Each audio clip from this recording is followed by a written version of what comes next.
This is a relay project. Real Talk starts right now. Here's Ryan Jesperson.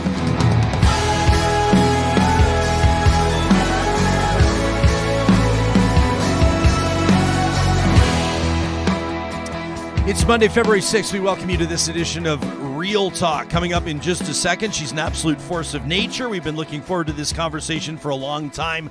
Lauren Kennedy West is going to join us, the founder, the host of Living Well with Schizophrenia, a mental health advocate who I guarantee is going to teach you something today. I feel like I'm going to learn about a million things coming up in the next half hour. Of course, it's Monday, which means Charles Adler will be joining us in just a little bit. I see he's already getting into it on Twitter this morning after wishing Don Cherry a happy birthday over the weekend, calling him a broadcast legend, and a whole bunch of people didn't like it. And so we're going to talk about tarnished legends and legacies with, well, a legend himself. Chuck, of course, an Emmy Award winner, as you know, who joins us every Monday. Plus, we will recap the wildly successful Real Talk Pond Hockey Classic that went down in St. Albert on Saturday.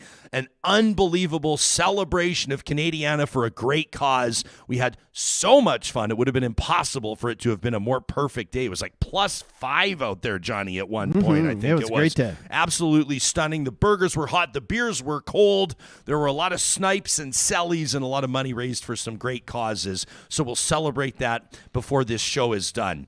As mentioned, Lauren Kennedy West is the host. I'm pretty sure she's the producer. We're going to find out more about that in just a moment. But she's also the subject of Living Well with Schizophrenia. That's the name of her YouTube channel that has nearly 200,000 subscribers. She puts out videos on feeling alone with your mental illness, talking about antipsychotics, talking about reacting to memes about schizophrenia and other mental health issues, brain scans, diagnoses, and 10 signs perhaps that you may be slipping into psychosis. Some of her videos, as you can see, have literally millions of views. She produces and hosts them out of her studio in Edmonton, Alberta, and we're thrilled to welcome her to our studio in downtown Edmonton, making her Real Talk debut. It's so nice to have you here. Thanks for making time for us. Hi, thank you so much for having me. Been looking forward to this for a long time. I remember the first time I saw your channel, I didn't know you were from Edmonton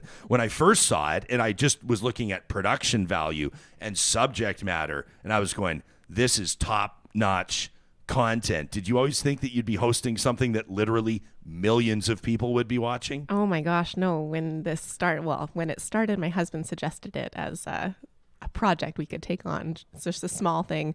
And I think we got about 12 views on the first video. And I was like, wow, this is like an incredible reach. Like, I'm done. This is it. But it's grown exponentially since then, and well, it's really remarkable. Yeah, if you think of it in terms of actual people, I try to look at numbers and think of it in terms of people. 12 people in a room, that's great. 12 people are there to hear what you want. What do you think now? I mean, I'm not even looking back that far, but I mean, there's videos of yours that, I'm looking right here, 1.6 million views. That I think in terms of like football stadiums, that's like a whole bunch of football stadiums. Is it ever lost on you, the audience that you've built talking about mental health? I think, we're creating these videos out of the basement of our home, and it's kind of hard to comprehend the reach that some of them have. But, hearing daily in comments and whatnot from so many people from all over the world about how our content is impacting them and helping them, really, I guess, helps to keep us going. You and I are having a coffee before the show here, and I asked what I think was probably a stupid question. I said, are you cool with getting into your own personal story? And as I'm asking you the question, I'm like, that's what you do. It's what you talk about. You put it all out there. Was that a difficult step for you to take to go from navigating your own mental health journey to putting it all out there, as we say, for public consumption? Definitely. I think when we started the channel, I wasn't even public with the people in my life about having schizoaffective disorder. And so it was kind of like this just dive into the deep end of letting everyone in my life know and everyone on the internet know about this thing that was kind of a personal struggle for a long time.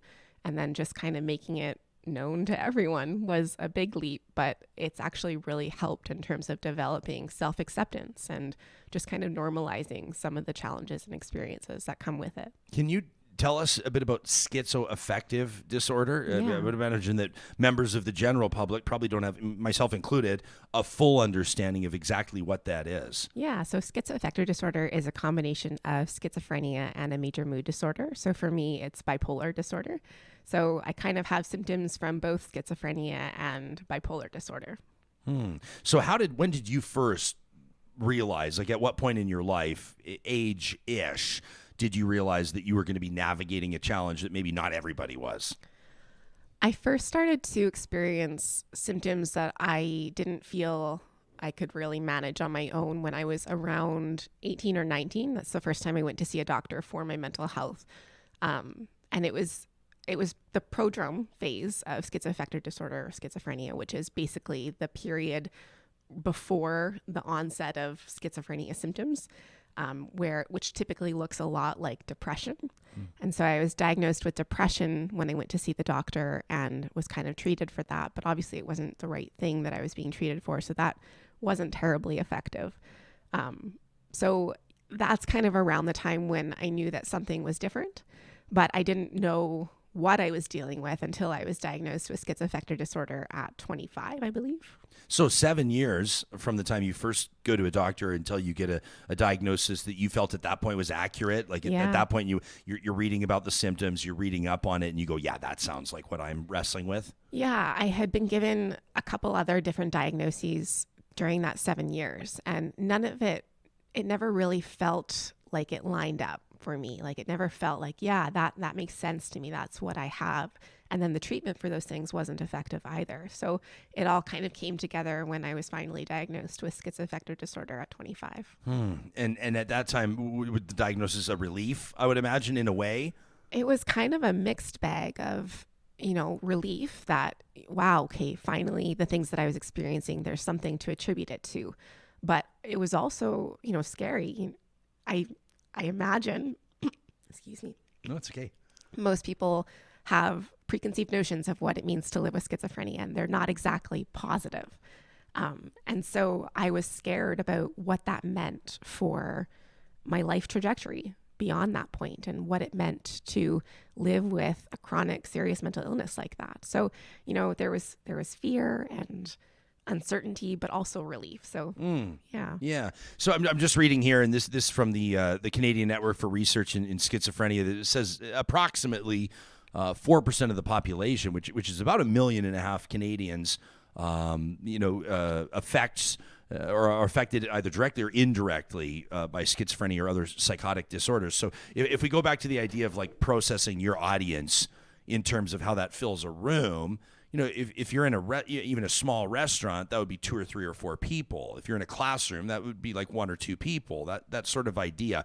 Did you feel like when you were able to receive that diagnosis and start connecting with perhaps a network or resources that you felt that support, or did you feel alienated in a way? Like, did you feel separated from society, or did you feel in a way like you had sort of found a group where you could start finding those supports?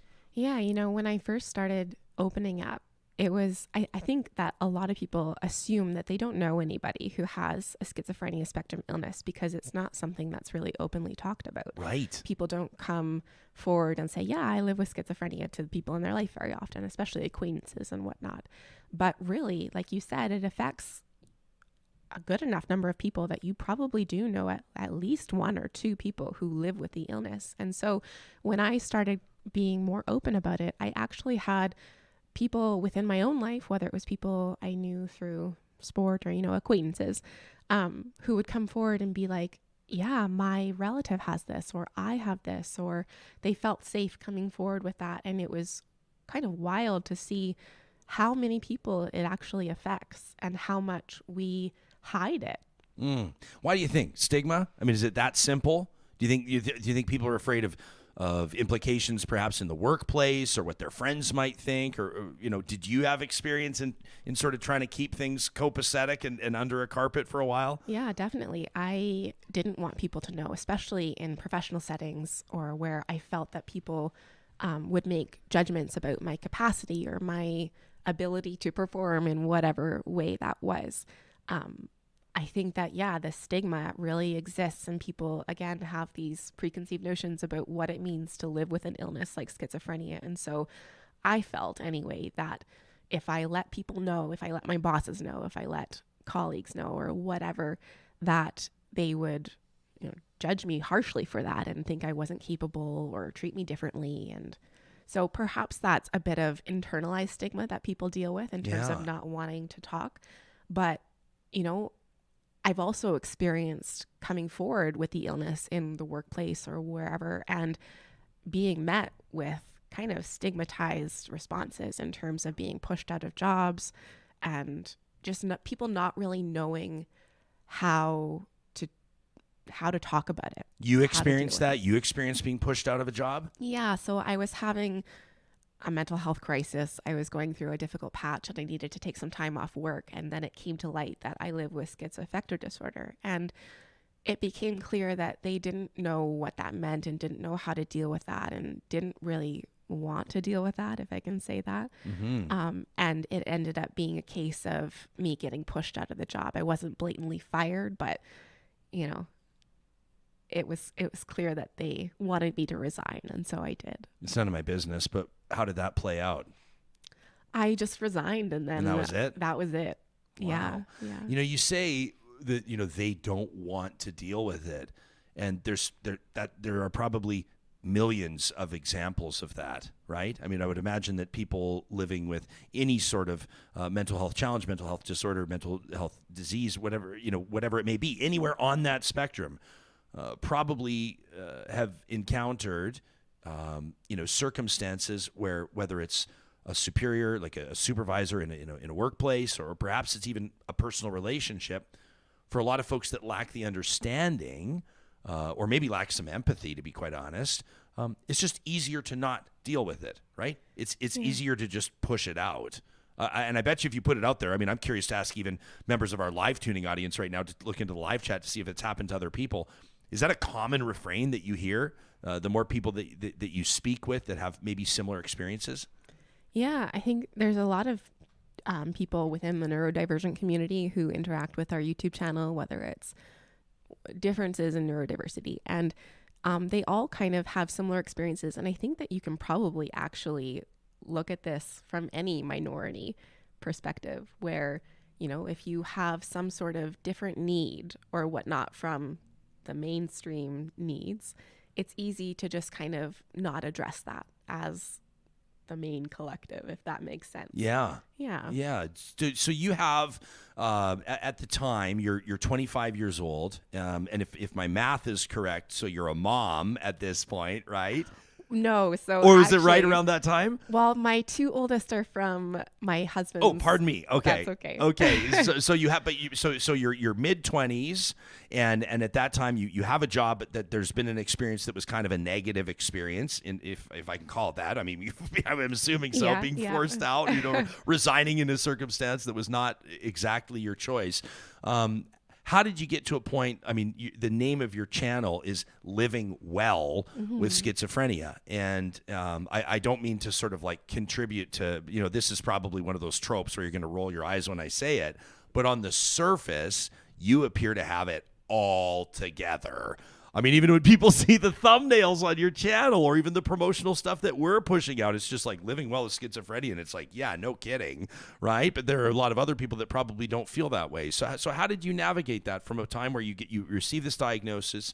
It's a difficult diagnosis. You've been on, like you said, a medication regimen that was not really necessarily working. You have a negative experience in the workplace.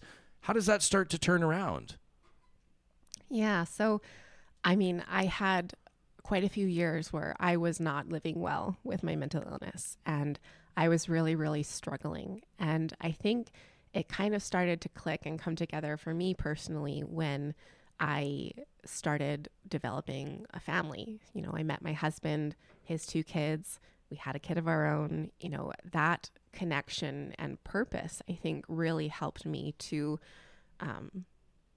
figure out what living well meant for me. And so that was a really important decision to name the channel Living Well with Schizophrenia, because I think that a lot of people with the diagnosis of schizophrenia included often feel like that's just not possible. You know, you can't live well with a chronic mental illness like schizophrenia. And so we really wanted to kind of shift the conversation that's happening around this illness and make it more about, okay, yeah, there are very real struggles and challenges that come along with living with schizophrenia, but you know, how can we focus on how to live well with those challenges still too? And, you know, you said that I look really well presenting and whatnot. And I worry about how that is communicated, you know, because I am not someone who has everything all together. And Nobody does. Glossy. No one does. Nobody does. I worry about that being what people are receiving, because that's not the full message. And I think we really try to get into that on the YouTube channel, is really talking about, okay, these are daily struggles that I face. These are broad level, big picture struggles that I face, and really keeping that in the conversation as well, because I think it's very easy to see, you know, a well-spoken white woman on the internet, you know, talking about living with schizophrenia and getting the wrong idea about the realities of the illness. And I don't want people to feel alienated if they don't feel super put together either. Well, and like, so real talk. Yeah. Like, I hesitate to even say that, because what am I saying? Right? Like, you just spelled out, like, what do you mean? She looks like she has it all together. Like, what's that supposed to mean? Like, she fits in that little box. She fits, you know, ticks those checks. Like, she, you know what I mean? Yeah. Like, is living well with a mental illness, or for that matter, any health challenge, is that supposed to look a certain way? And it's not. Yeah. And other people that are living with mental health disorders, or what's the preferred vernacular, by the way? What do you say? Disorder, illness? Do you I'm have not really sure. I say illness, mental illness. Yeah. People that have their own challenges. You know, well, so what? So I don't look like that? Does that mean I'm not living well, right? So I always try to teach myself, or be open to learning on, like, you know, what optics are, and how optics, you know, oftentimes are very powerful, but oftentimes matter very little. You know what I mean? Yeah, the optics are less important. And I think what we really try to emphasize on the channel is that living well means having a meaningful, or a life that you find meaning in, a life that you find purpose in, a life that you find fulfilling. And that really being the epitome of what it means to live well with an illness like schizophrenia. Yeah, I wanted to ask you, so how do you define living well? Like, is your answer going to be different from Jason's, who's watching live, and I'm going to read his comment in just a second, and that's going to be different than Todd's, and that's going to be different than Tony's and Tracy's and all these people whose comments I'm about to read? Everyone's definition is probably going to be a little bit different. Yeah. And so what I'm talking about when I talk about living well with an illness like schizophrenia is those things like finding meaning in your life, purpose, fulfillment, and just living a life you care about and you want to engage with. Let me get to some of these, because these are, I mean, some powerful comments, as you might expect. Todd, by the way, says, I've been following her journey for years. You've been doing what, about 4 years, the channel? Yeah. He says her rawness and her openness has been amazing and necessary. He says it removes the stigma.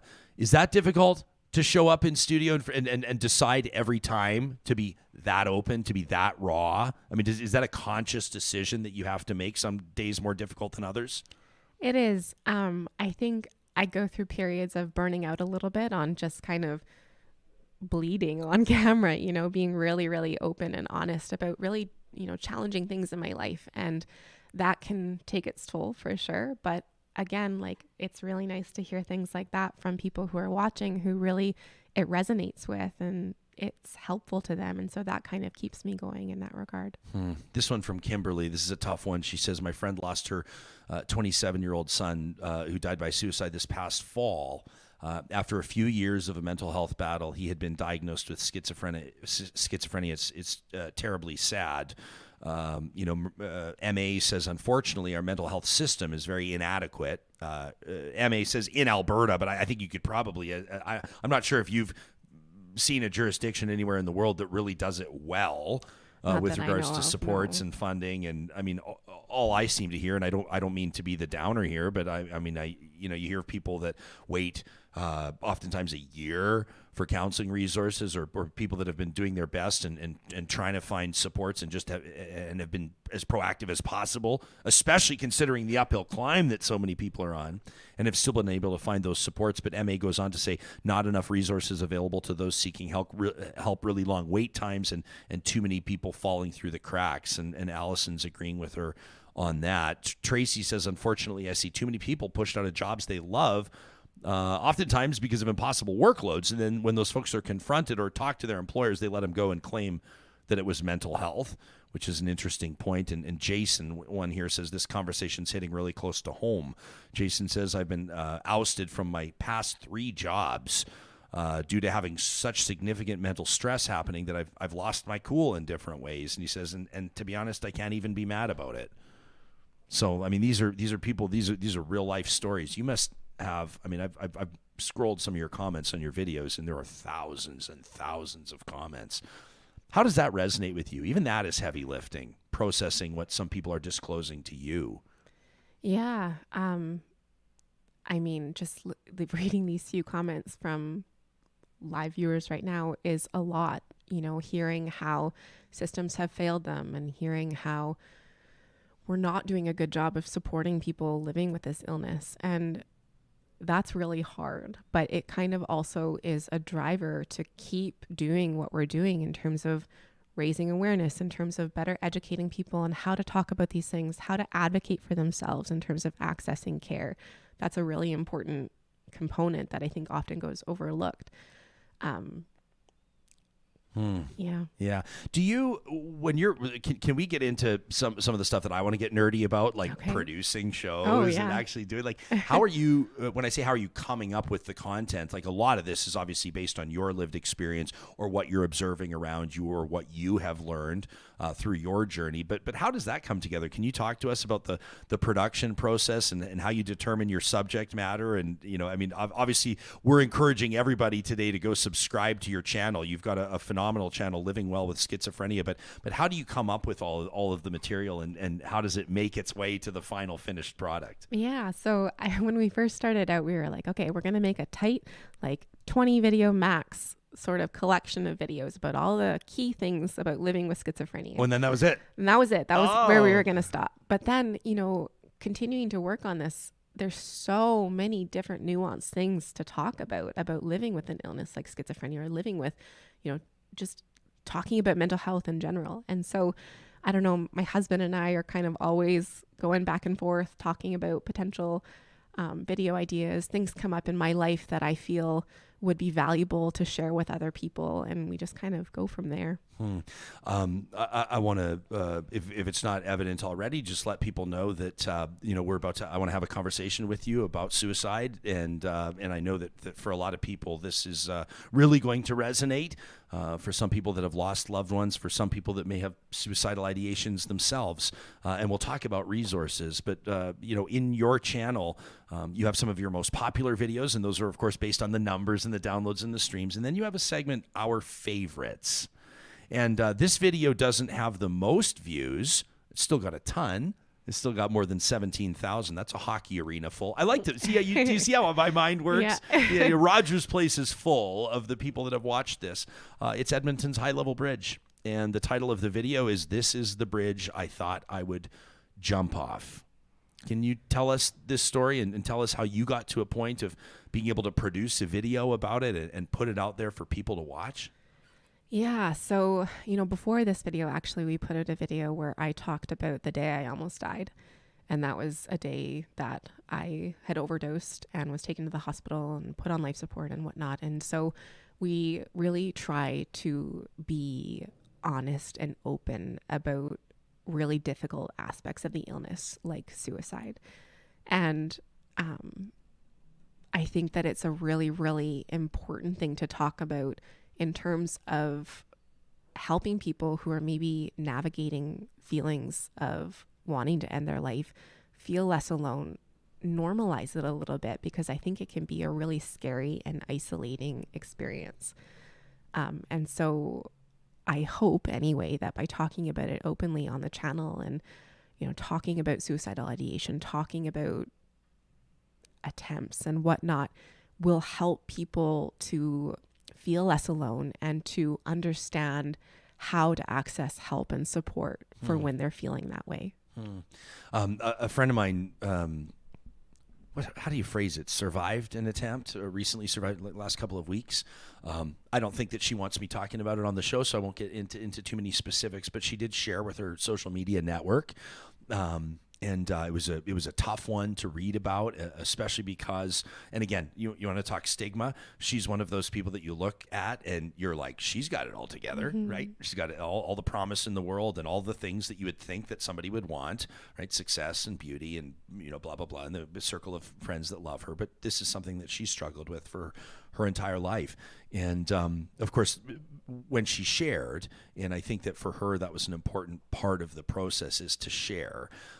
The comments, again, were incredible. And there were a lot of people, I was one of them that was there just to say, we love you. She sort of, it was almost had like an apology kind of a tone to it. And everyone's like, you don't know anybody an apology. We love you. You're valued. But there were so many comments, a significant number of comments that really made an impression of me, of people with whom this resonated, right? And I think that it's more common than the average person might think. And, we talk a lot about, people are using this word normalize more often. But whether we're talking about death by suicide or whether we're just talking about living with a mental health disorder or a mental illness, normalizing it, I think, is helping people understand. We say this all the time on the Let's Talk days and all the other days. We say 1 in 5 Canadians will live with mental illness. But actually think about that. Like when you're out with your friends around a table, I'm realizing I keep doing this, but like you're around a table, that's like one person at the table. At your family table, that's one person around the family table, right? And I think part of that attempt to normalize is getting comfortable talking about what is now uncomfortable things and knowing how to support each other through that. Because I think, your friend laced her message with a sorry. And so there's a lot of shame and guilt inherently wrapped up in the experience of suicidal thinking. And so we need to work on how to remove that and just be able to talk about it in a way that can be met with empathy, support, and not what is currently assumed will be judgment or, whatever that shame is coming from. How do you think we remove it? I mean, I think you are doing some heavy lifting in removing stigma. Here you are talking about it right now, your YouTube channel. People should follow you on Instagram. They can find you on Twitter as well. And of course at LaurenKennedyWest.com. Lauren Kennedy West, our guest, if you're just tuning in, live streaming on the Mixlr audio app presented by California Closets. Do you think, like, stigma-wise, this is something where everybody can play a role?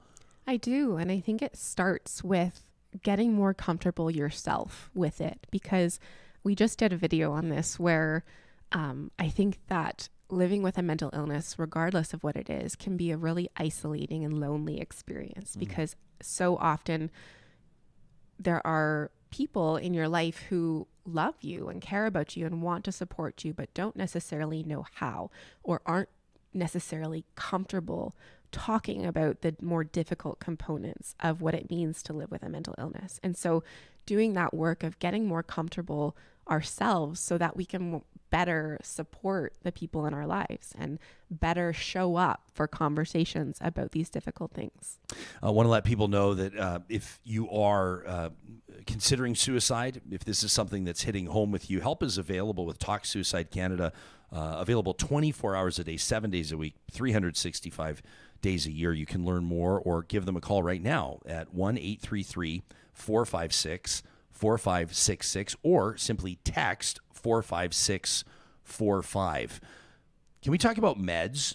Sure. You talk a lot about meds, including a recent post of yours just under a year ago, drowning in psych meds. Yeah. Reads the headline, and you talk about a complicated relationship with meds. Yeah. So I think it's important to understand, I think a lot of people are like, why would you ever stop taking meds? Because I have this well-known on our YouTube channel pattern of stopping my medication and then it leading to psychosis and then the hospital or worse or whatever. And that kind of being an unfortunate pattern that has played out in my life. And I'm not alone in that. There are many other people who are living with illnesses such as schizophrenia who have done this same thing in the past. And I think people don't understand why you would do that, myself included at times. But it's really important to understand that these meds make you feel kind of awful a lot of the time. There's some really nasty side effects. There's the, internal combat of, do I need to take these meds? Are they helping me? Are they more dangerous for my body? What is this doing long term?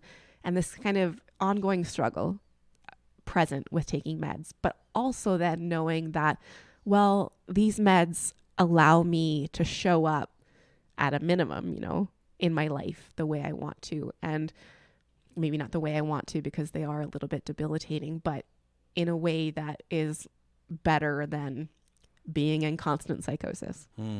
So I have a really complicated relationship with my meds. I'm kind of always talking with my doctor about, okay, how do we reduce? Let's work on getting off meds. And that's always kind of a goal in the back of my mind, but it hasn't always gone great. And so learning how to balance that a little bit has been an ongoing journey. Yeah, and you talk to people in like coming at this from different perspectives, like you, first person, firsthand, lived experience. You're telling your story.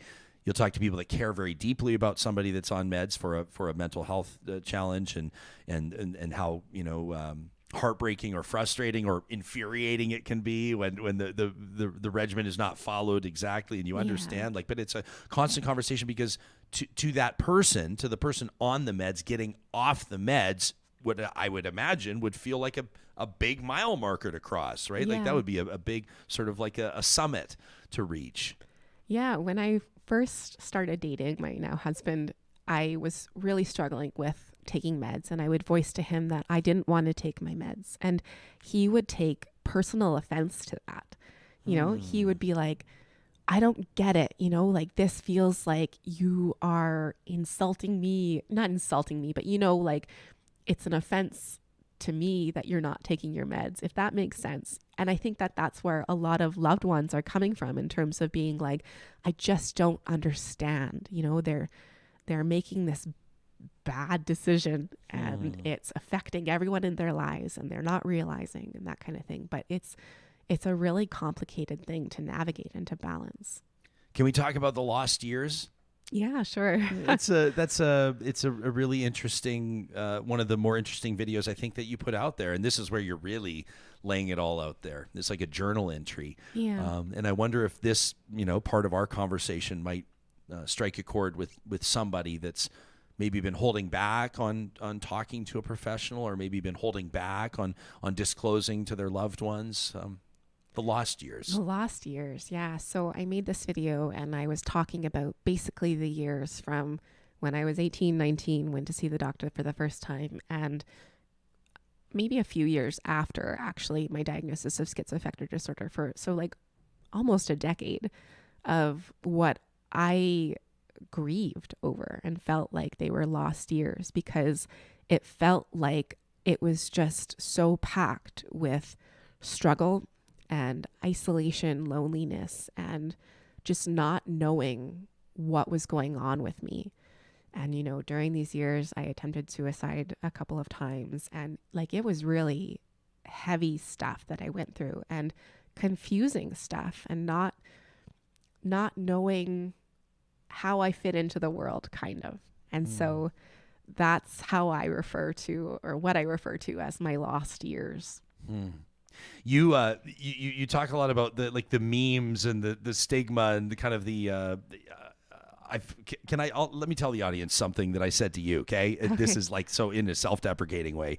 So we're talking before the show starts, and I'm talking to Lauren, and I said, maybe we can talk about some of the things that drive you absolutely crazy. And then as the word comes out of my mouth, I'm like, oh, I just wanted to reel it back in. Just even that, like people becoming more aware of the language they use, and the phrases and the misconceptions. And I guess this all does come back to the stigma, but do you consider yourself to be a bit of a warrior on that front, like an educational warrior of like bringing people up to speed on like memes and GIFs and all those types of things? Yeah, the memes video, those those were popular. Really popular. They were fun to do because I think that, there's a lot of humor out there around. Like, I was surprised how many schizophrenia memes or mental health memes there were, but unless it's coming from someone with lived experience, it's probably not going to be in the best taste. Yeah. And I think that, that has to do with language and stuff. Like, I appreciated you caught yourself with like right away. I was like, yeah, damn that was it. great. No, and it's important to be reflective of those things and to catch ourselves when we're using language like that, or when we're engaging in jokes or what have you that maybe don't do justice to the people who are actually living with those issues. You have an amazing video, 15 things not to say to someone with schizophrenia. Yeah. I want people to just go watch the video. And we probably don't have time to cover all 15, but we always try to learn something every day on this show. Can you give us a couple examples? Oh, I forget that video now, but I don't know. It's really good. Some things not to say are, or one that comes up often is, well, it's all in your head. Like, don't worry, it's all in your head if you're conveying symptoms or you're conveying paranoia or whatnot. And that's kind of like, well, yeah. Well, yeah. It still feels real. Telling someone with heart disease, well, it's just in your chest. Just in your chest, like whatever. Yeah. Okay. Or I'm trying to think of some of the other ones in that video. I've talked to so many people, through the years doing different interviews of someone, for example, living with depression. And they'll say that people say to them, well, why don't you just focus on the positives? Oh, yes. Why don't you just try to be happy? Yeah. It's a great day. Why don't you just take a bath? Yeah. Yeah. Go for a soak. Go walk for the a run, dogs. and that feels alienating because, like, we know that those things help to improve mood, but if you're struggling deeply with depression or with whatever mental illness you may be struggling with, those aren't going to be enough to kind of help pull you out necessarily. Or, it just feels a little bit patronizing to say those things to people because they know that those things can help, but, I want to ask you about one last video here. We could sit here for 6 hours, but you have one. I'm a mother with schizophrenia, and then answering your questions. Yeah. And it's a great resource. And again, people can find all of the videos we're talking about on Lauren's channel, which is Living Well with Schizophrenia. There are going to be people that are going to hear this. Some people are probably going to discover Real Talk for the first time today because they're your fans. And then there are going to be subscribers or audience members of this show that are going to hear about you for the first time. Some of them will be parents. Some of them will be caregivers or people who have dependents. What's your message to them today? I think my message would be that, don't be too hard on yourself. It's a tough gig, parenting. And I think for a while, I wasn't even sure if I wanted to have kids because of my mental illness. I wasn't sure if I would be able to show up in the way I wanted to be. If I wanted to show up, I wasn't sure if I would, have the capacity to be the kind of mother I wanted to be. And then obviously the genetic component as well. But everyone has their struggles, which may show up differently than mental illness, but you may have a mental illness and be parenting, but everyone has their struggles. And it's really just about figuring out how to navigate your struggle and still show up in your life the way you want to. And so it's been a really incredible journey of realizing that I can still be the kind of parent I want to be and show up for my kids and still live with my mental illness. And it's a tough balancing act to balance it all, but it can be done. And, don't be too hard on yourself if you feel like you're dropping balls, because odds are you're doing a pretty good job. I love it. Thank you so much for joining us in studio. The time has flown as we knew it would, and your perspective is just so valued and so appreciated.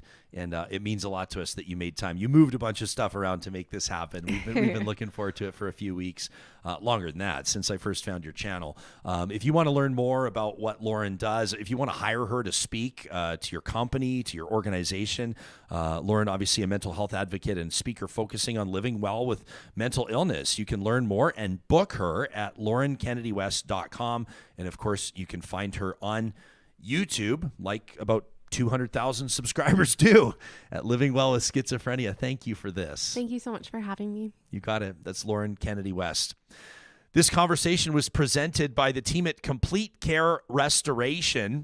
They're the ones that built this studio for us where these conversations are happening, and they are literally our only sponsor that hopes that you never call them.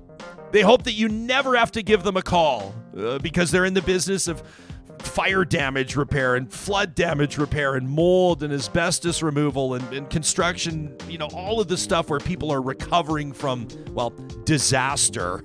But if that does happen, if you flood this summer with a heavy rainfall, or if your pipes burst in the middle of winter, or heaven forbid, if there is that nightmare that is a house fire, chances are your insurance policy will allow you to choose who you want to do the work. And with 2 thumbs up, we recommend the team at Complete Care Restoration. You can find them online at completecarerestoration.ca. If you're a professional engineer or a talent when it comes to tech and you're looking for a change of pace, you want to join a team where you'll be valued and appreciated, have you checked out Apex Automation? They are innovators, leaders across the country, into the United States as well, when it comes to automating solutions to industry. And you won't believe the number of different applications that Apex is innovating. You can check out their projects online at apexautomation.ca. Learn more about what it means to be on the innovative edge of giving people back their time, whether that's in thermal heavy oil facilities or coal mines, chemical facilities, power generation facilities, MDF plants, potash, brewing. We always have to mention that. You could find your next and your best career move today at apexautomation.ca. Our friends at Kuby Renewable Energy want to remind you, Positive Reflections coming up at the end of the show today. Johnny, there's a story coming up. It all starts with a bad fall, but there's a wonderful silver lining here. And of course, Kuby Renewable Energy, all part of that, presenting the silver linings every Monday here on the show. Now, if you are going solar and if you are looking to go green this year, we want to remind you it's a twofold process. So you sign up at Kuby, you get the solar panels up on your roof, but then what? Well, our friends at Park Power are leading the charge. Sorry, I can't help myself. When it comes to making it worth your while. In the summer months, your solar is likely going to produce more energy than you need. Park Power, more than any of the so-called big guys in the utilities business, is going to give you more money back for your excess power. They actually have a partnership with our friends at Kuby. You can learn more about that on their website at parkpower.ca. And today's a great day to go compare rates. Because, of course, the longer you go without bringing your business to Park Power, the longer you go paying more than you have to pay for your electricity, natural gas, and internet. When's the last time you actually looked at what the competitors are offering? I know so many of us, we just get complacent, right? We get signed up. The natural gas is coming through to the furnace when we need it. The electricity's turning the lights on when we need it. But what if you could be paying hundreds less a month? You can compare rates today and knock $150 off your first bill if you bundle all 3 services, electricity, natural gas, and internet, with the promo code REALTALK23. That's REALTALK23 at parkpower.ca. And a quick mention, as we've now made our way into February, February is Heart Month at Friesen Brothers. We're going to be talking heart health coming up on Wednesday's show. Looking forward to that. Well, this year, Friesen Brothers is very proud to partner with the University Hospital Foundation in fundraising for the Mazankowski Alberta Heart Institute. Boost your healthy eating habits with a wide range of heart-healthy choices throughout the store. That can be fruit and veggies, fresh and lean Alberta meat, fresh fish, nutritious grains, or meals prepared in advance by their Red Seal chefs. You can find heart-healthy products easily by following the special heart mark in their flyers, which you can view online. Find out more at friesen.com. And a big shout out as well to our friends at Athabasca University. This show, like we just said to Lauren, we want to make sure that you learn something every single day. We want you to feel that as an audience member to Real Talk, that you are bettering yourself, that you're deepening your knowledge and your understanding of issues that matter. Sometimes that curiosity, sometimes that drive to really better understand the world around us can turn into new career opportunities. athabascau.ca is where you can learn more about world-class accredited online programs and courses that will offer you the flexibility to learn at your own pace on a schedule that suits your lifestyle. Simply click the Getting Started link at athabascau.ca. Learn more about admission requirements. You know, if you're 16 years or older, you can get started as an undergrad student, and you can learn more about maybe what might be the best fit. Are you a good program student? Maybe a non-program student? And then, of course, you can navigate the application process with support, including some of the financial resources available to students at Athabasca University. Well, Mondays, the Titan of Talk joins us here on the show. It's a date, a coffee date that we look forward to all week long. The Emmy Award-winning RTDNA Lifetime Achievement Award-winning talk radio legend, Charles Adler. It's nice to see your face, my man. How was your weekend? Weekend was great, but would you mind? By the way, are we getting the full mic sound here? Because crystal clear, pristine. Okay, sounds a little echoey in here. I think I've got to do some acoustic treatment to some of the walls. I'm hearing a bit of a bounce. And sorry about. Hey, be careful, because once you start turning your living space into a studio, there's no looking back. The next thing you know, you got 15 lights on the ceiling, and yeah. So just before we do anything else, I just wonder if you could give me a moment here, because I was listening to the conversation with Lauren, and we don't talk about mental health enough. And frankly, some people don't know how to do mental health on radio or TV very well. And when I say that, I mean from the perspective of those people who've been dealing with various issues. And of course, it's a very, very broad spectrum when we're talking about mental health. But for many people who have had mental health issues or have had people in their family with them, it is true that some broadcasters, they may try, they may know that it's an important topic and all of that, and they may do a lot of research, a lot of prep and whatever, but they don't quite know how to handle the conversation the way you can. And I'm not saying that this is because your dad is a doctor. I am saying this because you are you. And when it comes to mental health, okay, and wellness, one of the best pieces of advice I can give to anyone who is suffering in any way, shape, or form, anyone who needs a positive boost, it is this show, it is this podcast. And one of the reasons I'm mentioning it is because so many people who are listening and watching right now are people who are huge fans of Lauren, the hundreds of thousands of people that you talk about on her YouTube channel, the same channel that you saw. Thank goodness for YouTube. People can talk about social media all they like. I don't take a back seat to trashing social media from time to time. Sometimes I think of it as a sewer. Sometimes I think I've got to put on the hip waders when I get on Twitter. But YouTube does a fantastic job for many, many people, and the Lauren piece is a specific example of that. She helps people, and others do as well on YouTube, and you do as well on your YouTube channel, Ryan. I just want to mention for those new listeners and viewers that we have right now, people who have been following Lauren all of this time and getting some healing and some helping and some inspiration. This is the perfect show for you. Sometimes I'm listening to this podcast at 2 o'clock in the morning, 5 o'clock in the morning, 11 o'clock at night. It doesn't matter. It's not appointment tuning like old-fashioned, conventional, terrestrial radio. This is the new world, and Ryan Jesperson has positive energy. I'm not saying that because I think of him as my son. I'm not saying that because he's one of my very best friends of all time. I'm not saying that because he essentially rescued my desire to speak publicly. I'm saying that because that's who he is. He is not a click whore. He doesn't put stuff on social media and doesn't put stuff on the show just because he gets clicks. And he is not an ideological, political hustler, just looking to polarize, to divide, to inflame. He could do all of those things if he wanted to. If he was just about money, and I've got nothing against money. People say cold, hard cash, and to me, there's nothing cold about it.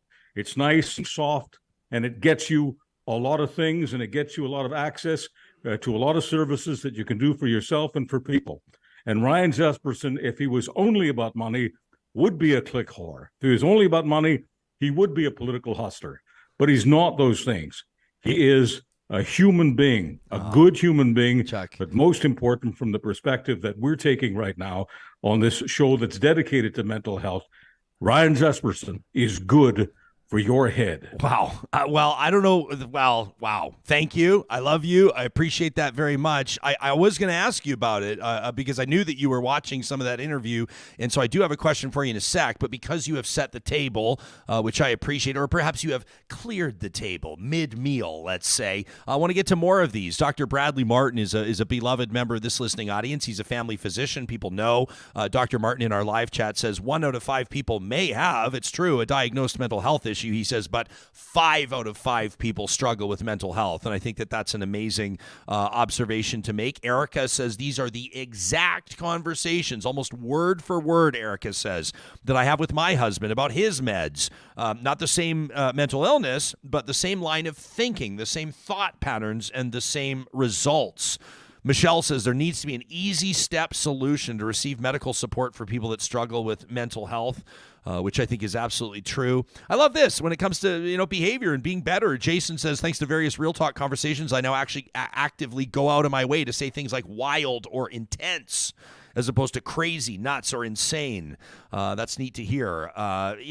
Geez, a lot of comments here. This is really wonderful. Tony says this in the right spirit. She says, my niece has shown me that people with schizophrenia are not the scary people running down the street yelling at people. They're just folks that are suffering, that have a challenge, that require help and empathy. Tony went on to say, what a guest. I have to go splash water on my face. A few tears escaped. Nothing wrong with that, Tony. Brad says, appreciate Ryan and now Charles for talking about this. Brad says, I wake up in the morning with so much anxiety and it's really, really difficult some days. Brad, thoughts with you. Charles, through the course of your talk radio career and having difficult conversations, how did you see attitudes, stigma, evolve? How did you see those public conversations, at the time when you're hosting, coast to coast national talk radio shows? How did you see it change over the years? I'll be happy to talk about it, but if you can do me a huge favor, when I say me, I'm talking about the wider audience. Sometimes I use the phrase, if you don't remember anything about what went on during this event called a podcast, if you remember nothing, please remember this. And Ryan, if you could repeat that 5 out of 5 piece that Dr. Martin sent you. Please repeat that. Yeah, well, he said, people who might have missed it, this is very important. He says, so 1 in 5 people may live with a diagnosed mental illness, but 5 out of 5 people will struggle with mental health. 5 out of 5. We all struggle with mental health. So when we stigmatize mental health, when we stigmatize people who have mental health issues, we are stigmatizing ourselves. This isn't about them. This is about you and you and you, and this is about all of us. All of us struggle. That isn't, people like to stigmatize these kinds of conversations. They play the ideological game. They say things like, "Oh, Chuck, don't be so soft. Be a man. Don't be such a pussy." Let me tell you something. There is no bigger pussy than the guy in denial.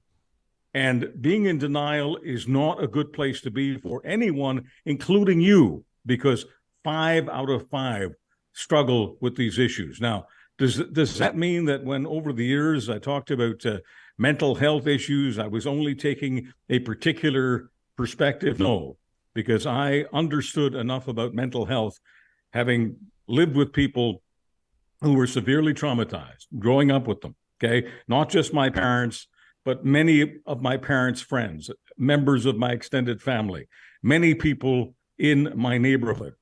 So growing up, being very aware that many of the people I loved the most, I never really knew as well as I would have known them had they not been suffering. I never knew who my real mom was, my real dad was, because I had no way of knowing what they were like before the damage was done. All of us have some damage. All of us do. And I'm simply saying this, that as far as the conversations over the years that I did on the radio, and I did many, many conversations about mental health, it was very difficult for the audience to get involved in terms of phoning in. I realize that there are some people who host talk shows and think that the idea is to get on 20 or 30 or 40 callers per show. That was just never the way I wanted to do the show. Sometimes, frankly, there were, 1, 2, 3 hours where nobody called in. That didn't matter. That didn't mean they weren't listening. We did all sorts of research on this. There were many shows that we did with almost no callers that had bigger numbers, bigger ratings. Chuck put more points on the board with no callers than many other shows where we had lots of callers. What matters is the people who are listening, most of whom will never call in. And the conversations about mental health were riveting when the questions, when the answers were real. One of the reasons, I don't mean to, do another big shameless plug for Ryan here, but real talk is not a slogan. This is real talk. And real talkers do talk about mental health because real human beings do. And there is no topic over the years, if we're talking about, the rainbow here, the truth of the truth of the truth is that for many, many years, conversations around mental health on most radio shows were absolutely plastic and sterile, not just because the hosts weren't qualified to do it, not just because the guests were nothing like Lauren, who was on just a few moments ago with Ryan, nothing like that at all. Just, people who were taking a, let's call it clinical, academic, theoretical perspective. All of those things matter for people who are studying to become practitioners. But for the audience, they need to hear the Laurens. They need to hear the real people who are willing to throw themselves on their swords because they've got something big in their lives, something bigger than themselves. And that's knowing that when they turn on the microphone, when they have access to a Ryan Jesperson podcast, or they have access to a YouTube, they know that there's a huge demand out there, a need, that it needs to be serviced. Is there still a stigma? Absolutely. There always will be, because many people insist on associating the word mental health with weak. And in my humble opinion, there is nothing weaker than someone in denial about the most important issue in Canada, most important yesterday, today, and tomorrow. Appreciate that, Chuck. Hey, speaking of real talk, I saw a tweet of yours over the weekend yesterday, and I went, oh boy, here we go. Because you wished a very happy birthday to a Canadian legend. Yeah. Don Cherry. And there was a lot of blowback. People did not, I don't know if people care that you wished him a happy birthday, but people didn't like that you referred to him as a Canadian legend. And I'm assuming in part, I know that there's people that have all the time in the world for grapes, and I know that there's people that have no time for grapes, probably most particularly for the specific scenario, the you people comment around the Remembrance Day poppies that ultimately got him canned from his Coach's Corner gig on the CBC. You've had a day to think about it. Where are you at with this? Bobby Hull was a legend, right? I mean, he was a sports legend. He was an athletic legend. He was a pop culture legend. Yeah. Is he a louse as a human being? Absolutely. We human beings, we can do this. We compartmentalize. We can understand that Picasso is one of the great artists of all time, and as a human being wasn't much. I mean, I don't mean to date myself here, but hell, I think the person I'm talking about is as current as he was 50, 60, 70 years ago. I'm thinking about Bing Crosby, and the reason I say that is because nobody does White Christmas like Bing Crosby. Well, look, there has never been a microphone in a recording studio that was more tantalized by a baritone. There was no sweeter baritone in pop than Bing Crosby. But Bing Crosby's life was sour. Bing Crosby's kids, Bing Crosby's wives, much like Bobby Hull, never got sweetness from the Bing. But if anyone wants to say that Bing Crosby was not a recording legend and a performing legend and an acting legend, a show business legend, well, that too is just a ridiculous amount of denial. Is Don Cherry a racist? Let's just put this on the table. Is Don Cherry a racist? I don't know. Don Cherry trafficked in some racist tropes which were cringeworthy to many people, clearly, including the You People episode, cringeworthy to me. Many of Don Cherry's fans were all over me because I called him out as well. I guess I was on the bandwagon about the You People thing. It was ugly. I'm an immigrant. And yes, no one has to lecture me about racism. Obviously, when it comes to racism, because I've spent so much of my life studying the genocidal racists, here it is. Okay, here's the controversial soundbite for today. I take genocidal racists more seriously than hockey jock racists. And if you want to sue me for that, you want to come after me for that, you want to tell me I'm blah, blah, blah, blah, blah, you want to call me names like you do on Twitter, that's fine. I am perfectly comfortable in my position and perfectly comfortable in telling you that as a broadcaster, podcaster, public communicator, I have never seen in this country the impact that Don Cherry had. I've never seen anyone duplicate it. I'd love to say that, I can do that. I'd love to say that my son, Ryan Jesperson, can do that. I'm sorry. When Don Cherry was on, it didn't matter whether it was a minus 30 day in a Winnipeg or a Calgary or an Edmonton, anywhere on the prairie. It could be minus 30 outside if some people were stuck outside. But Don Cherry was in a shop store window, okay? And they selling televisions. I saw this with my own eyes several times. Even though they couldn't hear Don Cherry, when they saw Don Cherry on TV, they were paying attention to him. And everywhere I went in this country, people would crane their necks, stop doing what they were doing because Don was on. Even those people who kept saying, he's way past his time, CBC and then later Rogers, they ought to do something about them. I saw many people say that publicly, but privately, they were paying attention to Don Cherry. So was he a legendary Canadian communicator? You bet your ass he was. Let me ask you about over the weekend, Pierre Poilievre says that everything seems broken in Canada. Obviously, the leader of the official opposition, Canada's Conservatives, wants to be the next prime minister. And the prime minister's hammered back. Trudeau calling Poilievre a, quote, irresponsible leader, bent on exploiting anger for political gain. If you look around, you can find example. Hell, we just talked to a mental health advocate about funding and access to resources for mental health supports. I mean, there's one example of a million. There's an opioid crisis. Inflation's out of control. The passport offices are struggling. I mean, if you want to look, and depending on who you want to pin the tail on, which ass you want to pin the tail on, you can find lots of examples. You can find lots of evidence that Canada's broken, if that's your narrative. Is it broken? And who's right?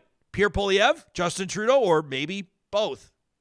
Are there Canadian government services that need help? Once again, how deep would I have to be in the rabbit hole to not notice? The passport thing is in better shape now. The airport thing is in a little better shape. I don't want to get into everything that took place during COVID. I'm glad we got the vaccines. I'm glad we got a lot of things done. We screwed up a lot of things. I'm glad that we had financial supports for people who couldn't work, but obviously many people took advantage, and a lot of money got pissed away. Did the Trudeau government need to spend well over $100 million on that particular company that is related to a friend of? I don't want to rehash the entire conservative agenda here. All I'm saying is that even though Poilievre, like any politician, may exaggerate, okay, there is something, okay, there is something that he is exaggerating.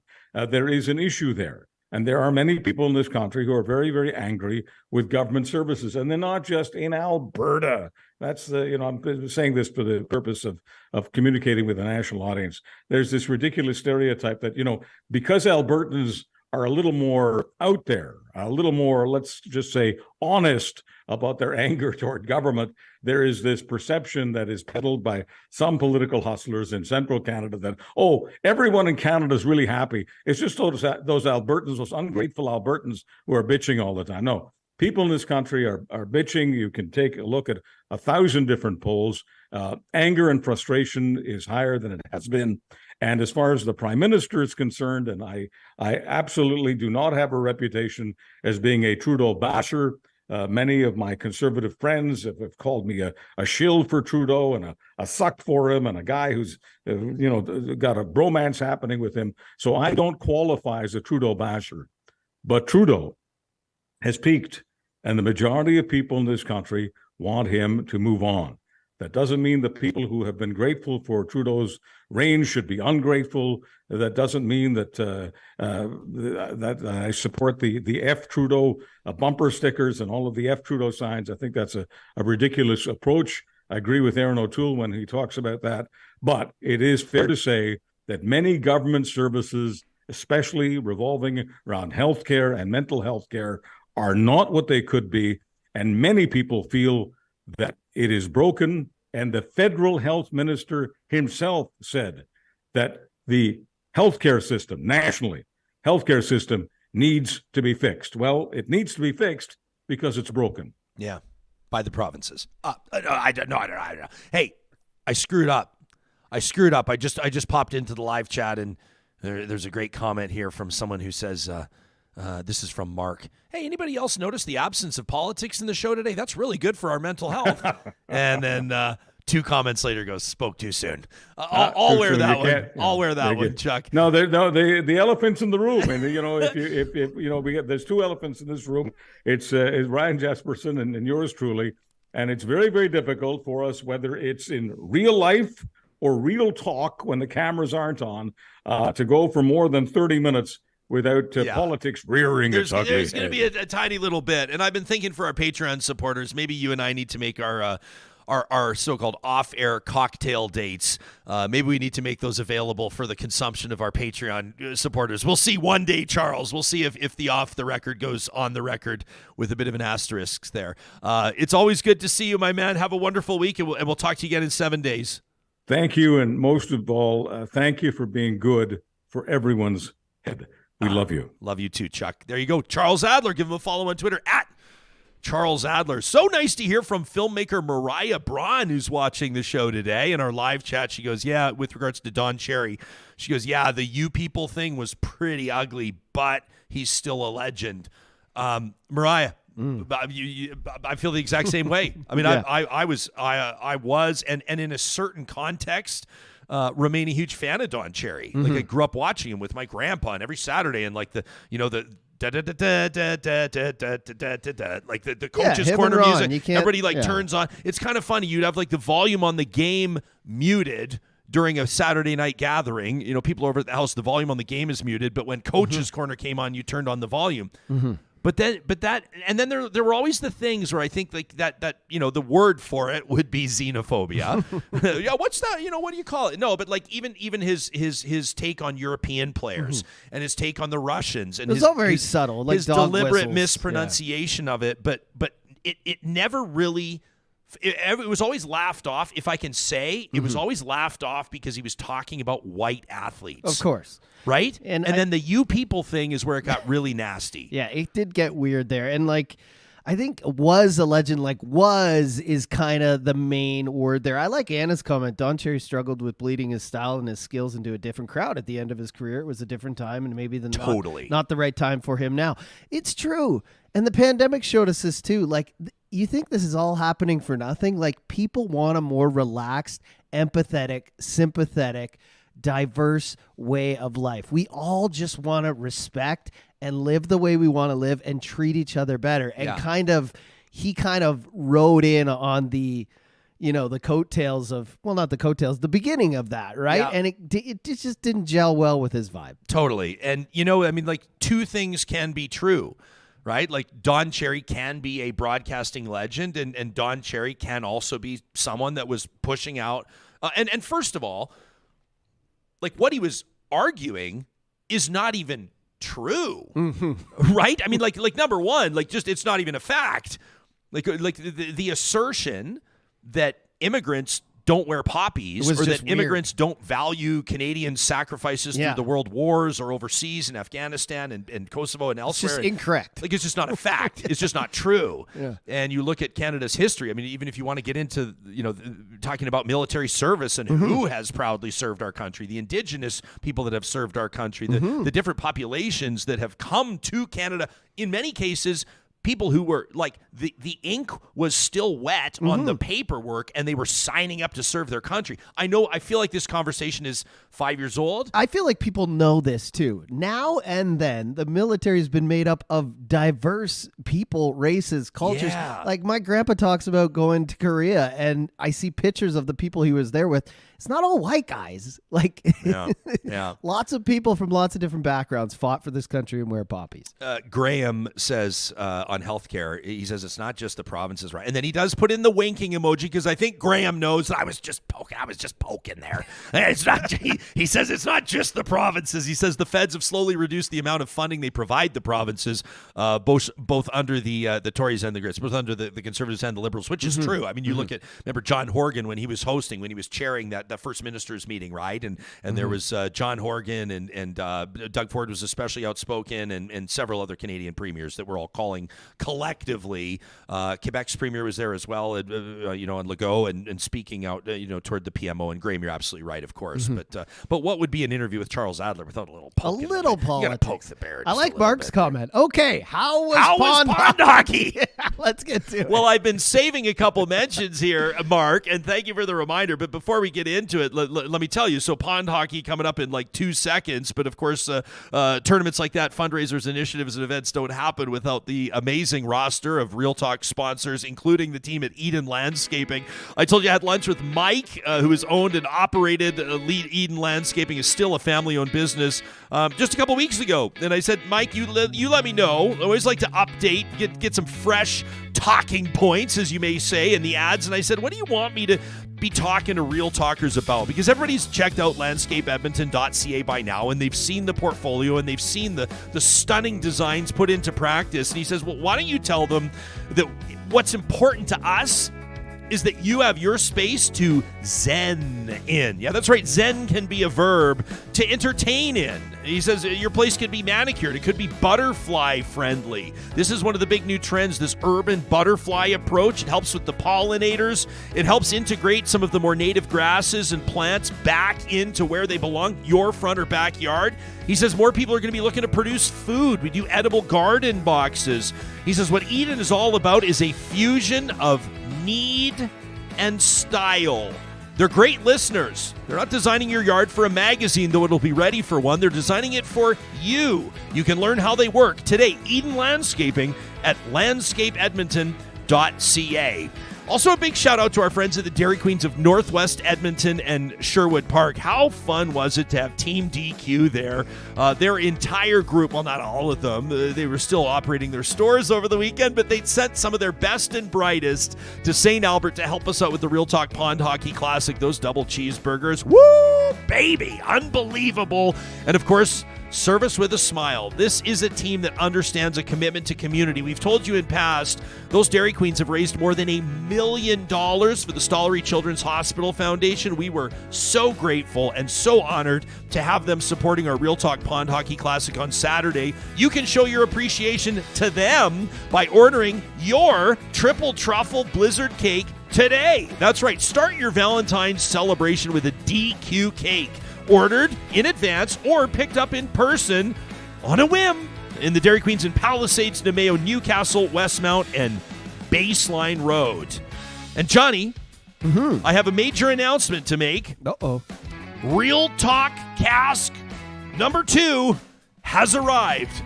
Ladies and gentlemen, we are so proud today, February 6th, to launch in partnership with PWS Imports and Broken Barrel Whisky Co. out of beautiful state of California, the Real Talk Maple Bourbon. If you're a fan of old fashions, you need to get your hands on a bottle of Real Talk Cask number 2. It's available exclusively at Whisky Drop in Edmonton. You're listening from Victoria or Winnipeg or Thunder Bay or Halifax going, what on earth? The good news is they'll ship it to you. That's right. They can ship across the country. This is a limited run, friends. It's one cask selected personally by me and the team at PWS Imports. You can get your bottle today in person at Whisky Drop on 149th Street or check out our tweets. And you tried it. And what's your assessment? Oh, it's great. And I mean, the last one was great too, but this one's really like I would call this a crowd pleaser. Like the last one was kind of. Last one was it was for a bit the of an experiment, you know. It was the Olathe sweet corn whiskey. Yeah, so that was out of Colorado. Yeah, a lot of people might be like, "What is this?" Because they're used to a different flavor. But this one is great. It's a little sweeter, but not too sweet. But like in an old fashioned, we tried it. This is just wow. This is just amazing. Yeah, well, of course we waited until 5 p.m. and all of that. Okay. Before we poured our maple old fashioned. So we're going to be telling you about that Broken Barrel, that beautiful select cask over the next couple of weeks. But there's just over 100 bottles, and so this is going to sell out. We expect this week. So you can check us out on Twitter, Instagram. Find the link there, and then on Thursday evening at Whisky Drop. I'm really excited. If you're a Real Talk patron, if you support us on Patreon, check your email inbox because we've got an exclusive sit-down whiskey tasting. It's coming up on Thursday, February 9th. I'm really excited about that. We're going to pour a maple old-fashioned with the new Real Talk bourbon. And, of course, attendance there is capped at 25, and so you got to get on that quick. You can support Real Talk on Patreon by going to ryanjesperson.com, click on the Connect link, and follow the details there. Of course, we have special incentives and perks through the year for our valued Patreon supporters. As if the booze isn't incentive enough. But Tawny's asking about William H. Macy. Yeah. I didn't see the comment, but so William H. Macy, who was on the show. So that was the connection last year. So William H. Macy is an investor in Woody Creek Distillers out of Colorado. That's right. And so that's why Bill, my buddy Bill came on the show. And people are going, how did you get William H. Macy on the show? It's because he essentially owns that distillery with his business partner. So he came on to talk to us about that sweet Colorado, that Olathe sweet corn whiskey, which sold out. And then now, of course, this is Broken Barrel. Do we have we can do whatever we want. So the name, this whiskey company that's done this bourbon, and is Mark still on the chat being like, pond hockey? When are you going to tell us about pond hockey? This distillery got its name, Broken Barrel, because they take old whiskey barrels, right? Everybody kind of understands, right? Same with wine, same with whiskey. Anything that you age in the barrels, the barrel can provide some flavor infusion into whatever's in it, oftentimes based on what was in the barrel before, right? So you'll get, like, for example, a scotch that's finished in a sherry cask, and then that'll give it that flavor infusion. So Broken Barrel, they take these old barrels and literally smash them up with sledgehammers. And they're in there. And then they take the chunks, like there's an actual word for it. I'll ask Travis at PWS what the word is, but they take these splinters of wood from these barrels and actually put them in the barrel with the whiskey. So it releases, you can imagine how that would release all of that extra flavor. Then they strain it out through the process of bottling, and it infuses. Such an art form. It's crazy. Oh, man. But don't worry, they strain it well. You're not going to get like a splinter. You won't. We promise it's sliver free. It's sliver free. So over the weekend on Saturday, Johnny and myself and about, 250 other people were out. Our huge shout out, a huge thanks to the city of St. Albert. Mayor Herron was out there with blessing the event, so to speak, welcoming our participants with the land acknowledgement, and of course setting the scene for what wound up being just an absolutely wonderful day on ice. Should we roll the video? You want to roll the video? Here. So this is if you're watching this on YouTube, you can check it out. Maybe drop the volume down. That's me screaming at you. Little Aussie going in the background, and this is me, on skates, kind of touring the event. And so this is, and if you're listening to this on the podcast, you can check out the video. It's pinned on my Twitter at Ryan Jesperson, on our Real Talk RJ account as well. A big shout out to Central Social Hall for making sure that our beer garden was well stocked. That's Craig Strain from the Canadian Progress Club. They just did an unbelievable job organizing. Thanks to HML Landscape Construction, 10 years sponsoring this event, $50,000. The Edmonton Stingers in the house. Yeah. How cool was that? A sold-out turnout, 24 teams. Next year, we're going to go 36, we think. And then the city of St. Albert, as mentioned, did an unbelievable job with this facility. This was custom-built for the Real Talk Pond Hockey Classic. Everywhere. You could skate in the beer garden. Like you right could to skate the around potty, to right the to porta potties, the bonfires, the DJ booth to make your it was requests. crazy. And they had the sweepers out there. The city of St. Albert had Zambonis out the night before. Yeah. Unbelievable family-friendly event. Loved people bringing the kids by and the husbands and the boyfriends and the wives and the girlfriends and of course, a lot of pretty good-looking pups out there as well. I like we that. Had the Huskies, and there was a big Newfie out there, and we had like some beautiful, beautiful dogs out there. The Bernese Mountain Dog that I spent about 10 minutes talking to. So much fun, spirited competition. Thanks to St. John Ambulance for being out there as well. Luckily, no injuries. Everything was just a perfect day. What was it? 5 degrees Celsius at some point. Yeah. Our one concern was that it was going to be too beautiful and that the ice was going to melt. So many Real Talkers came to say hello to us, which just really meant the world to us. It was nice meeting so many of you in person. This team, absolutely hilarious. Sneaky good. We're talking about Team sneaky Pink. good. The guys with the mullets, although my team, Everyday We're Bufflin, did manage to take these guys out in double overtime. But they were very which good. was a great way to wrap it up. We Pride didn't win Tape it was all, out there. unfortunately. Great to have Pride Tape in the house, of course, helping us spread the messages that are really important to us, integral to us. And a big shout out to all of the competitors. Look at that, McBain Camera, our name bar sponsor, all of the sponsors that helped us raise. There's Jake, the CEO of Kuby Energy, with his beautiful little one. So fun to have her in the house. Great Sally. That's the old Wendell Clark Sally after a big goal. And all in, Johnny, in what we know is a recession year, in a year that's been a really difficult year for a lot of fundraisers, to still be able to put $30,000 on the board for Kids Sport St. Albert and for Uncles and Aunts at large. These are resources for families that are trying to get kids into organized sport. We know all the benefits that organized sport can bring, but oftentimes there are financial barriers. We want to do what we can in partnership with the Canadian Progress Club St. Albert chapter to really make a meaningful contribution there. And there, of course, Uncles and Aunts at large doing amazing work, in particular for single-parent families. And so we're so grateful for all of your support. The Real Talk Pond Hockey Classic will continue next year. That'll be year 3, and we'll give you plenty of advance notice. We have no doubt that it will sell out again, and you can mark your calendars for Thursday, June 22nd. It'll be the 2nd annual Real Talk Golf Classic at the Ranch Golf and Country Club in support of the Real Talk Julie Rohr Scholarship, which provides $5,000 support for a post-secondary student anywhere in Canada that has lost a parent to cancer, and that's a legacy that we're proud to continue. So Thursday, June 22nd is the next big event that we'll be putting on in partnership with the Ranch, and we're very much looking forward to that. You deserve a special shout-out. Is that one of the longest DJ shifts that you've ever had? No, I mean, like most wedding days, you get up, you're up at like 7 a.m., you do a ceremony, you do the whole reception. It's a 12-hour day. But that was the longest, I guess, spinning.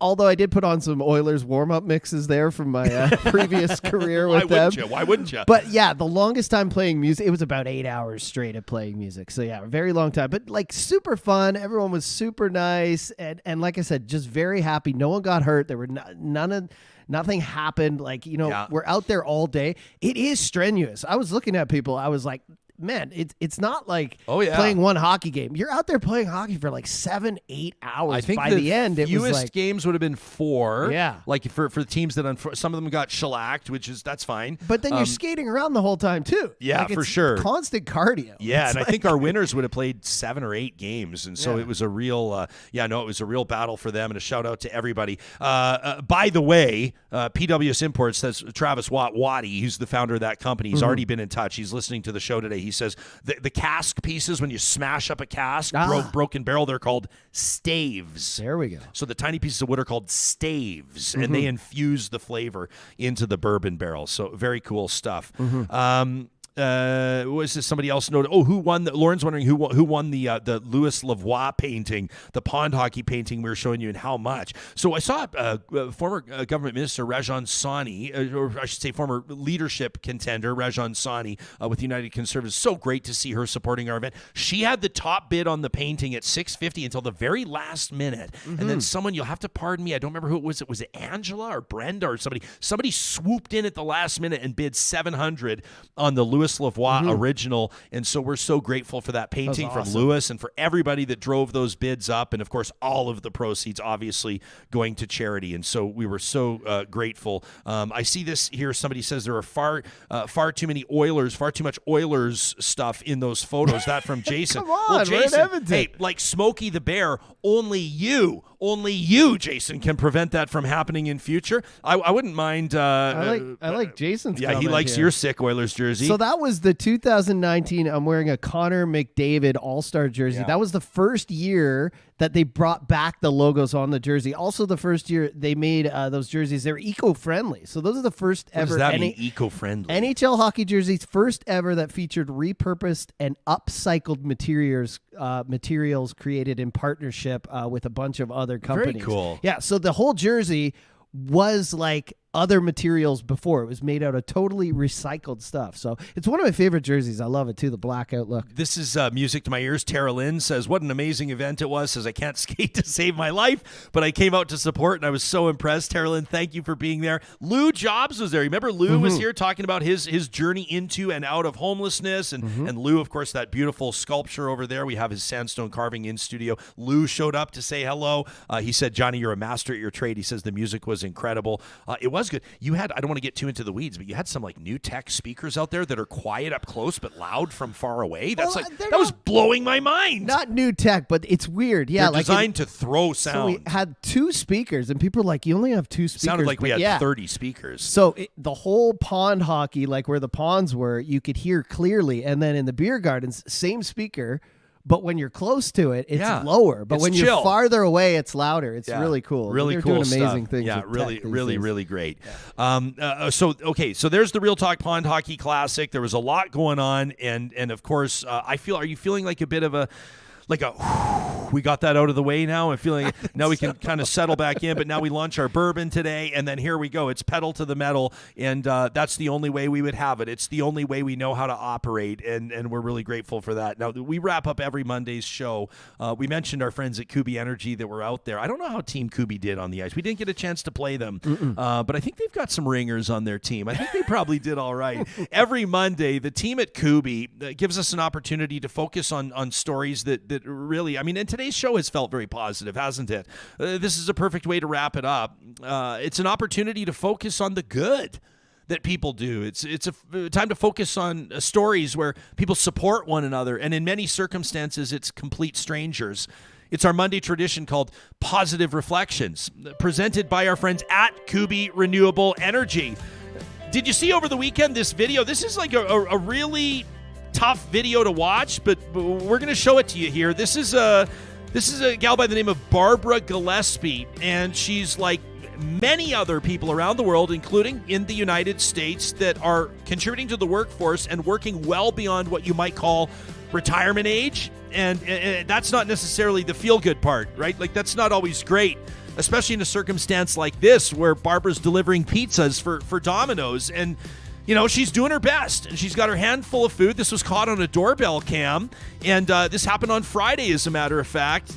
She was delivering food to the Klein family, and she's making her way up, and as you can see, it's a tough video to watch, but as you can see, she catches her toe on this front step, and she bails. She falls hard. Dumps the order all over the front porch, but like, who cares about that? Is she okay? Is Barbara okay? Well, it turns out that she was bumped up and she was bruised, and as you can see, the Klein family comes out, and she's apologetic, but oh my gosh, they're like, well, are you okay? And so the Klein family, led by mom Lacey Klein, well, they get to know her a tiny little bit. They chat with her, and they come out onto the porch, and they're helping her pick up the pizzas, and they're figuring out a little bit more about why she needs to work. Right? And she's telling them that times are tough and the finances are tight. And you know, I mean, maybe food delivery is not the perfect application for what she'd like to be doing, but it's where she's found her job. And so they start a GoFundMe account. And check this out. The GoFundMe, they set a goal of $200,000. This is unbelievable. Now, first of all, when it got to $50K, they showed up at the Domino's to let her know. And I think we have a little clip. Do you want to play the audio here? Why don't we play a little? Now, it's tough audio because it's in a pizza joint. There's a lot going on. But here they are. This is when it hit $50,000. Just wait. So check this out. We received $50,000 from you.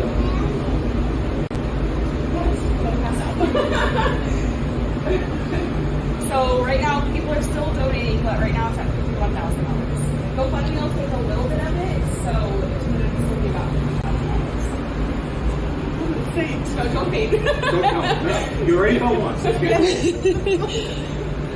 what to say. No, just okay. So okay. That's okay. I was so worried that you'd be upset with us for posting your video, so I'm really glad that you're not. Okay, and then there's hugs all around and absolutely amazing. And so this is when they knew that the GoFundMe was at $50,000. And because we're here in Canada, I'm going to say it's $50,000 US dollars, obviously, right? She says, I'm going to faint. They go, no, you already fell once, Barbara. Don't bail again. Well, Johnny, I want to show you a live shot right now. If you go to GoFundMe.com, you can check this out. The GoFundMe is called Bless Barbara, and it's still going. There have been 13,700 donations totaling $218,781 and counting. More coming up on $250,000. Now they're all going to Barbara Gillespie. This is a life-changing event. A life-changing event spurred by the kindness of a family, the Klein family, that saw their delivery driver into one and decided to do something about it. That is a remarkable story, and I think a reminder to each one of us that we can change somebody's life with a tiny little bit of initiative. All it takes is that human empathy that we celebrate here on the show every single day. You can send us your positive reflection at talk@ryanjesperson.com. You may see it featured on a Monday to come, always proudly presented by our friends at Kuby Renewable Energy. Coming up on the show tomorrow, we got a lot going on this week, including a visit to a rooftop. That's right, we're going to check in with some firefighters that are camping out to raise funds for muscular dystrophy. Coming up on Wednesday, we're going to learn more about heart health. What are the warning signs you need to pay attention to, in particular for women? Plus, a high-profile political interview with someone who's trying to get a certain job back. We'll get to that before the week's done. Thanks for making Real Talk part of your Monday. We'll see you soon.